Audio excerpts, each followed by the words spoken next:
This is Bill. I'm here at Highland Hill Farm, and we solve neighbor problems. Let me tell you about one of the stories that we have about a neighbor problem and how we solved it.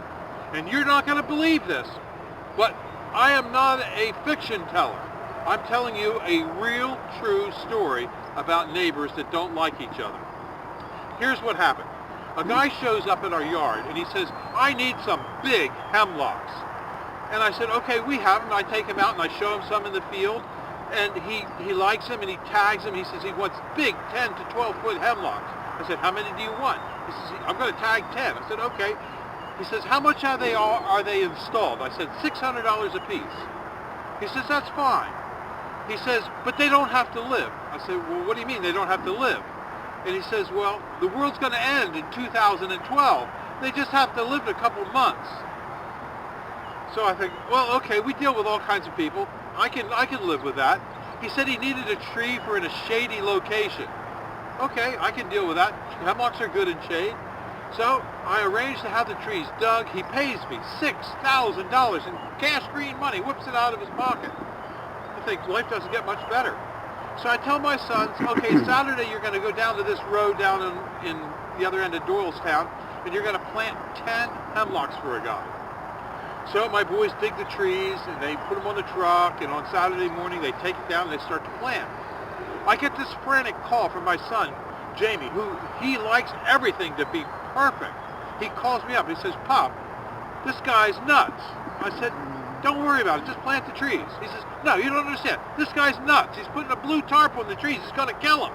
I said, Jamie, they don't have to last. They don't have to last to the end of 2012 because he claims the world's going to end, so don't worry about it. No, Pop, you don't understand. These trees, he's going to kill him. You're going to have a problem. He'll be back. You're going to see. You're going to handle it. I don't want any part of it. I don't even want to do the rest of the job. So just plant the trees, Jamie. Well, he did plant the trees. The guy liked them. Next Saturday morning, the guy shows back up. I think, uh-oh, Houston, we have a problem. The guy comes in the yard and he says, I want to buy 10 more trees. I said, no problem. I hand him the tagging tape. I send him out to the field to begin to tag the trees. 5 minutes later, he's walking out to the field. Another car pulls in. The guy hops out of the car and he says, I'm going to sue you. And I said, what for? He says, you planted trees on my property. I said, well, I don't even know who you are, where your property is. He tells me he lives on the other side of Doylestown. I think, uh-oh, it's probably the guy that thinks the world's going to end in 2012 on that property. I said, do you live on such and such a road? He says, yeah, that's it. I said, well, a guy's out in the field right now. He's the one that told me to plant the trees there. I sent my boys down to do it. And he says, that's my pervert tenant. He didn't have right to put those trees there. You're going to take those goddamn trees out and you're going to remove them. I said, no, whoa. I'm not taking those trees out because I'm not going back on your property. He told me it was his property. How was I supposed to know? I'm not a land surveyor. He said, you're going to take those damn trees out and you're going to get them out, or else I'm going to take you to court. I said, whoa. I said, listen, your tenant's nuts. I know that. He says the world's going to end in 2012. Yeah, he says all that all the time. I said, why don't you just rent him that space for the 10 trees until the end of 2012, and I'll see if I can't charge him a little bit for having the trees there and give you the money. Because one way or the other, he's going to pay to either remove the trees or pay you to have the trees there. The landlord says, yeah, that sounds good.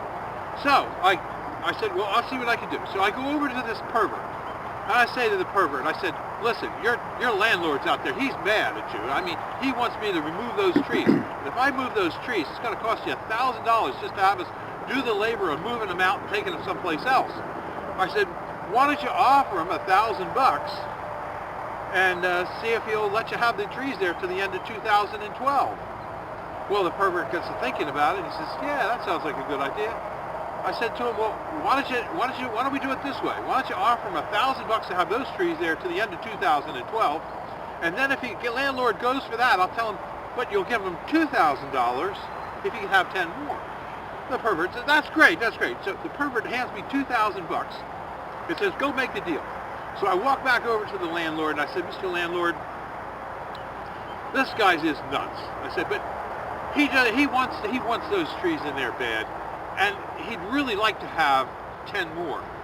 Would you allow him to have 10 more trees on the property if he gave you $2,000 in cash? And the landlord says, "You really mean $2,000 in cash?" I said, "Yeah, $2,000 cash green money, okay? Cash green money, and you can have those." He says, "Okay." So I handed the landlord $2,000 in cash green money. The landlord is tickled to death. I go back to the pervert. I say, "Okay, we're on." He hands me another $6,000 and says, "Bring the trees on." So we did. Now, as they're both leaving the yard, they're both mad at each other, but they both come to me and they say, "Next time we're going to have a problem, we're coming to you. So if you have a problem with your neighbor, you want to come to Highland Hill Farm because we've seen it all. And we can help you with your neighbor problems by putting in our trees, such as this Norway spruce, or white pine, or green giant arborvitae. We have fast-growing trees to help you block out and get rid of that neighbor that you never want to see again in your life. And if your neighbor uses pink on a fence, give it a code pink fence, we have the defense for the code pink fence, and it's called the green giant arborvitae. So come to Highland Hill Farm on Route 313 in Fountainville, PA. We know how to take care of your neighbor. This video is brought to you by Highland Hill Farm. We grow and sell screening and buffering trees for privacy and sound barriers. This video is brought to you by Highland Hill Farm. We grow and sell screening and buffering trees for privacy and sound barriers.